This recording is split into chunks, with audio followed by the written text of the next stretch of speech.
Room நல்லா இருப்பீங்களா? ஃப்ரெண்ட்ஸ்குள்ள இருந்தா என்னெல்லாம் அட்ராசிட்டிஸ் நடக்கும்?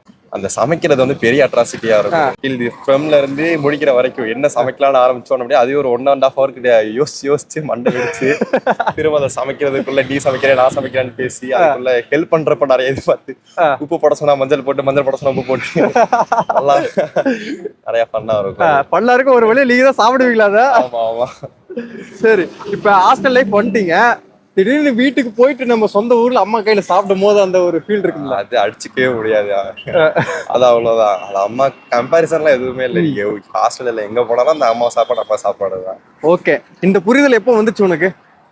ஹாஸ்டல் வந்ததுக்கு அப்புறம் தான். ஹாஸ்டல் வந்ததுக்கு அப்புறம் ஆமா, ஒரு 1 week போனதுக்கு அப்புறம் தான் புரிஞ்சு வீட்டுல என்னன்னா அப்படின்னு. அப்ப வீட்டுல இருக்கும்போது அம்மாட்டில் என்னெல்லாம் சொல்லியிருப்பேன்? அவங்க சமையல குறை சொன்னா அவ்வளவுதான், கரண்டியெல்லாம் அடிப்பாங்க. ஜாலியா சாப்பிட்டு சமத்தா வந்துடுறதா.